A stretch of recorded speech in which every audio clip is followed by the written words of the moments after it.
In this video, we're going to talk about how winning and profitable traders are constantly improving the process they take and how we can emulate that ourselves to become better traders.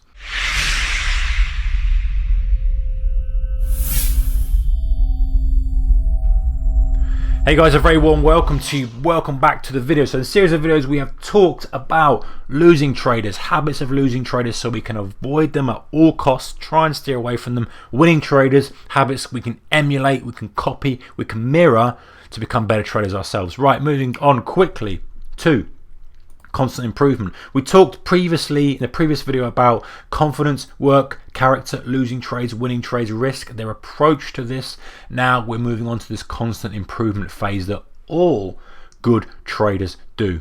So regardless of where they are in their trading careers, the very best traders are always improving. What do I mean by regardless of where they are in their trading careers? What I mean is, hey, even if they're making 2 million a year or if they're making 20,000 a year, whatever it may be, they are constantly improving. And even if they are losing money, the guys who are going to move to the point where they're making money and they're doing well in the market are the guys who are constantly improving.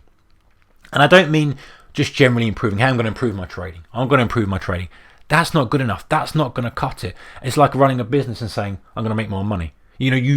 If you're running a business, you're going to drill down into the aspect that's going to help you make more money. If you're an athlete, I'm going to run quicker. I'm going to run my 400 meters quicker. All right. What are you going to do? Work on your start. Are you going to work on, when the gun goes? Are you going to work on that? Are you going to work on the first half of the race, the middle portion? Are you going to work on the end? Are you going to work on your stride? Are you going to work on multiple things? I'm not an athlete, but you can pretty understand that there's always multiple things you can be working on. So focusing on one specific aspect of trading at a time. This is I can't emphasize enough. This is the key. And from a personal perspective, as soon as I got into this mode of focusing on one specific thing, dealing with it, getting it done, moving to the next, man, it just revolutionized and just changed my complete trading profitability massively. And I've seen this with other guys as well. Talk to great traders out there, talk to traders who are doing okay, a full broader spectrum of traders. And one great trader talks about how he specifically wanted to work on getting more size on his best ideas. Look how focused that is.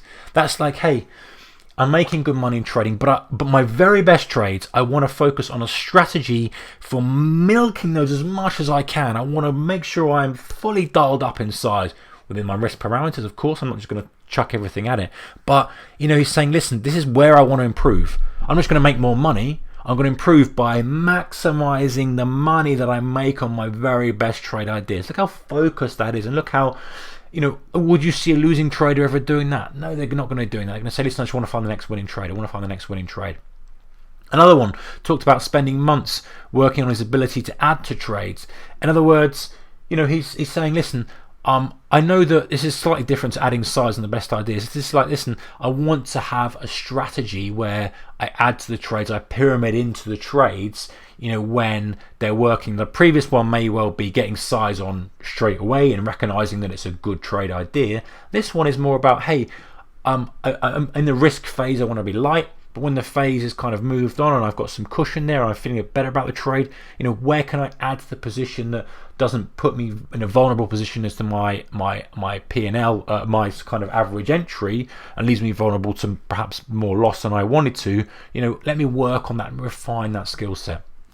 Another guy's running a small fund, he wanted to reduce his diversification so he could increase his returns on his very best trades and not always be hedged. So this is very, very drilling down. Okay, so this guy, he wanted to kind of say, listen, I've got some oil, I've got some gas, I've got some kind of insurance stocks, I've got some tech stocks. I want to reduce my diversification by kind of getting rid of some of the stuff that is contributing too much to my losers. So how can I reduce my hedges while still be kind of reasonably hedged from a risk perspective, but I want to increase my returns? Again, this is very specific. It's probably something that we're not going to get involved in, but notice how it's each the themes of these three things is one specific thing, working on one aspect of your trading at a time, literally saying, hey, this is the one thing I want to work on, and then just laser focusing in on it, working on it, working on it, working on it, working on it, working on it, until you get it right, no matter how long it takes. That's the difference between the guys who are really smashing it and are constantly improving year after year after year, and the guys who are having a go at it and are failing. All right, let's move on, guys. Self-analysis, how you can make dramatic improvements. I've discussed this before, the honesty in trading. A lot of people are bragging on social media about, I made this in trading, I made this, I made that, and they all talk about the winners, and they want to feel good about it. This is just complete nonsense, man. The guys, to get to the level that you want to be at, you've got to have an honest assessment of your trading. Don't kid yourself or brush over things. In other words, don't brush over the fact that you had a catastrophic loser 2 months ago that you're clawing yourself back from. That's the key, the problem that you've got. Don't brush over the fact that you've got a strategy that's very, very vulnerable to big risk. I'm trading overnight gaps. I'm holding positions overnight, and it's doing very well, very, very well. Yeah, but buddy, you could be wiped out with a catastrophic gap in the other direction. Don't gloss over things like that. And there's a difference here, quote here, there's a difference between long-term success, between confidence of long-term success, and not being honest about where you are now in the journey. You can only improve when you conduct an honest appraisal. And what do I mean by this is listen, hey, don't kind of say to yourself, don't lose your confidence of you're going to achieve what you want to achieve and get to where you want to be and kind of become the trader you want to become. Don't eliminate that, but being honest with yourself and saying, listen, appraising where I am now. Hey, I'm not winning at the moment. I'm struggling at the moment. These are the points that I recognise are contributing biggest to the losers. So this is the one I'm going to work on first. It's the honest appraisal that will do you the biggest, give you the biggest boost in terms of trading more than anything else. Being honest with yourself, accepting that, hey, you know what? Even if I'm profitable, there's some vulnerabilities there, some stuff I need to work on, and not being afraid to seek help, guys. Even Steve Cohen, had an in-house trading coach for his traders. Not the best example, perhaps, Stevie boy, but the point is, even the guys who are running at the top of their game know that they need the outside help, but getting the right help. We're not talking about some kind of fake guru trading. We're talking about guys who are employing a full-time trading psychologist to come in and work with their traders to improve their traders. So obviously a majority of us aren't going to be able to employ a full-time trading psychologist, but understanding that where we need help with, how can we seek help with specific aspects of our trading.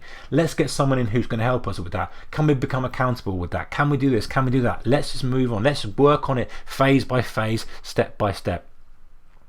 And then we've got identifying vulnerabilities in your trading plan, weaknesses in your trading skills, character traits, highlighting common pitfalls of losing traders and see if you're at risk of those or doing any of those. This is a very broad thing, but again, very focused on, listen, where's the weakness in my trading plan? If you're selling options, for example, I know we're not specifically talking about options, but that's a very, very risky strategy in terms of you could get caught out one day with a real black swan event, unlimited risk on that. Same if you're trading, we talked about the gap, any kind of trade where there's a vulnerability there. Analyze it, assess it, adjust it, get rid of it, and start again. What about your trading skills? Where are you weak? Do you think you kind of come in for the day very, very overconfident, start trading in the morning, and then you end up crawling your way back? Is that a weakness you need to work on? What about your character trait? Do you get depressed about multiple losing traders? Do you get elated and think you're God after multiple winning traders? What are these things? How can we capitalize on those? How can we minimize on those? And also looking at common pitfalls of losing traders. You look at all the guys who are out there and are bragging about stuff, and let's just look at the patterns in their behavior and then say, listen, if we can do the opposite of that, that's exactly what we're going to do. And this is what we talked about multiple times in this video, previous videos, the habits of losing traders, so we can not emulate them, of course, but how we can flip it on its head and do exactly the opposite. So self-analysis is really, really big thing. And finally, guys, some great Paul Tudor Jones quotes, which I just want to sort of talk to you word for word. If I have positions going against me, I get right out. If they're going for me, I keep them. Risk control is the most important thing in trading. If you have a losing position that is making you uncomfortable, the solution is simple. Get out, because you can always get back in. I've heard this many times as well, guys, is that a successful trader who was running a trading firm, he said, listen, we'll tell his traders, listen, if you're uncomfortable, cut the position in half. Not quite the same as Paul Tudor Jones getting out, but just eliminating the risk. And it's all about that risk management. Risk control. Cap that risk. Worry about the profits after the risk has been capped. Another great quote: where you want to be is always in control. Never wishing, always trading, and always first and foremost protecting your ass. That's why most people lose money as individual investors or traders, because they're not focusing on losing money. They need to focus on the money that they have at risk and how much capital is at risk in any single trade or investment they have. If everyone spent 90% of time on that, not 9% on time on pie in the sky ideas and how much money they're going to make, they'll be incredible, successful investors. Massive thing again, risk control. Where's the risk? Where's the risk? Where's the risk? Not letting this one damage me. Where's the risk? I'm still in the trade. Where's the risk on it? I've dialed up my position size. Where's the risk in it? Capping on that, capitalizing on that. And it's just great to see that, you know, the biggest guys in the world, some of the biggest guys in the world, Paul Tudor Jones, is also saying the same thing. Finally, I believe the very best money is made at market turns. Everyone says you get killed trying to pick tops and bottoms and you make all your money by playing the trend in the middle. Well, for 12 years, I've been missing the meat in the middle, but I've made a lot of money at tops and bottoms. I'm not saying, I didn't get this quote to say, hey, you've got to try trade tops and bottoms. I got this quote out because I wanted to reinforce the fact that, hey, he has recognized that's his skill. He has recognised that he's very good at getting tops and bottoms, and he's not very good at trading in the middle. When everyone is saying you've got to get the meat in the middle, you've got to get the meat in the middle. The point is here, he's analysed, he's recognised what he's good at, and he's just pressing it. And he says here, you know, it's worked for him. For 12 years, he's missed it all, and he's made a lot of money at tops and bottoms. It's about making money, guys. It's not about doing what everyone else is doing.